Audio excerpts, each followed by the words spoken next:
commence dans la prairie, dans cette terre d'Aquitaine si riche et fertile qui nourrit les vaches qui vont nous permettre de produire nos fromages.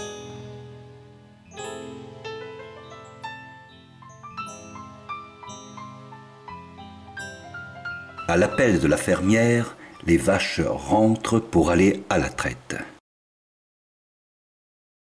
Une trentaine d'exploitations agricoles voisines de la fromagerie nous fournit le lait qui servira à fabriquer nos fromages, ce qui représente 12 millions de litres de lait par an.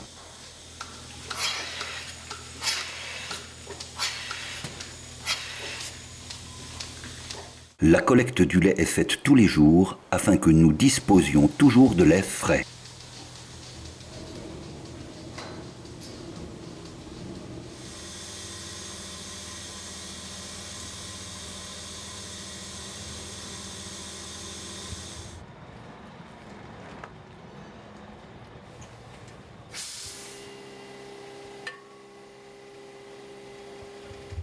Le ramasseur effectue lui-même les contrôles obligatoires à chaque collecte. C'est une garantie pour la qualité du lait que nous utilisons.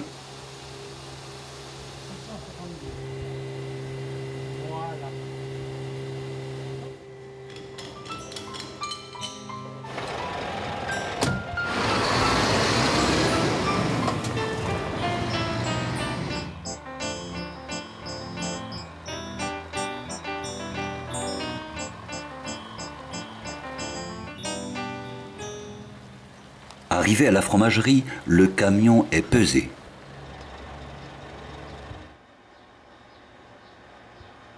Le transporteur fait un nouveau prélèvement afin que nous le testions nous-mêmes dans notre laboratoire.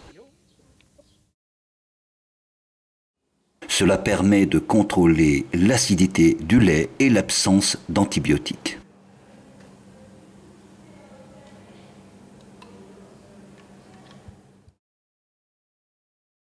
Ensuite, le chauffeur procède à la livraison de son camion en remplissant les tanks isothermes que vous pouvez voir en arrivant à la fromagerie.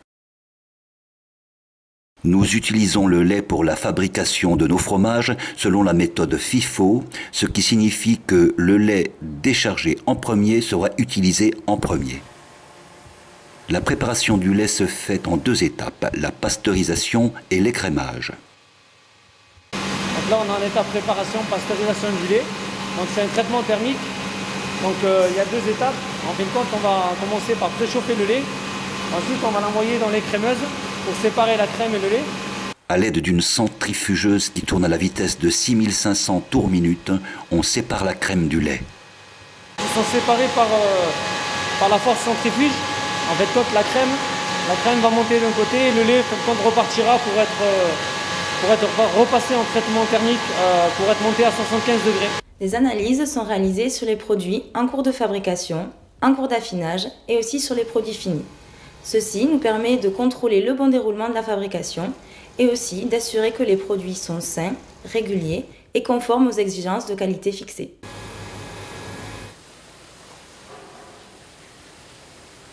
Le lait pasteurisé et standardisé est déversé dans une cuve de fabrication.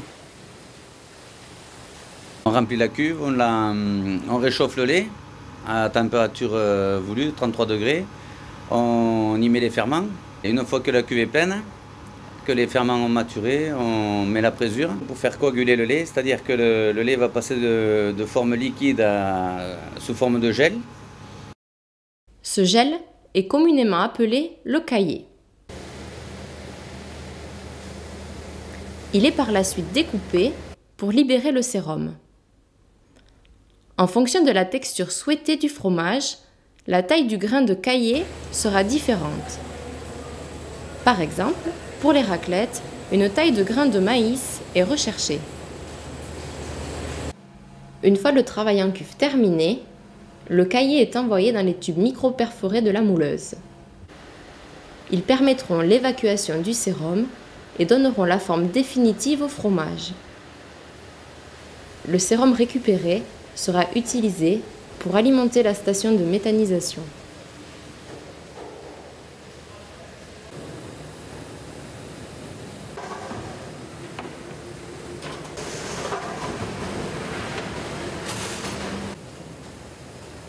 Lors de l'égouttage, les fromages sont pressés manuellement, c'est-à-dire qu'on les empile par 3 ou 4, et le pressage est réalisé uniquement par le poids des fromages les uns sur les autres.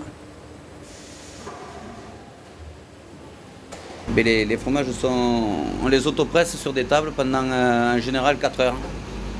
Le fromage du dessus, après on le met dessous, on fait des retournements pour qu'ils prennent la forme du moule.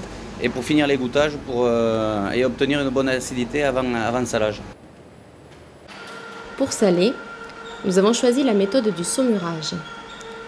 Elle consiste à plonger les fromages dans une solution saturée en sel, la saumure. La plongée dans l'eau salée permet de développer le goût et de compléter l'égouttage.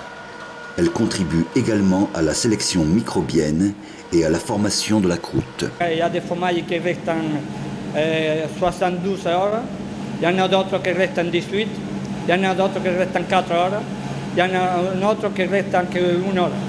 Ça dépend de le fromage. Les fromages partent ensuite à l'affinage. Ils y resteront entre 2 et 18 mois.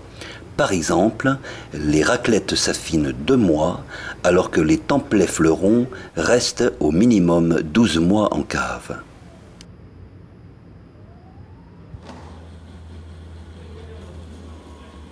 Le fromage sera régulièrement brossé pour conserver à la croûte ses qualités indispensables.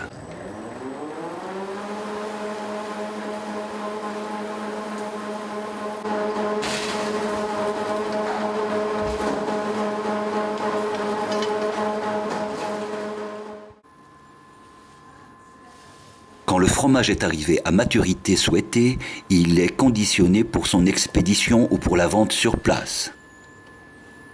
On le place sous film plastique, puis on l'étiquette, puis on le place dans un emballage adapté à son transport.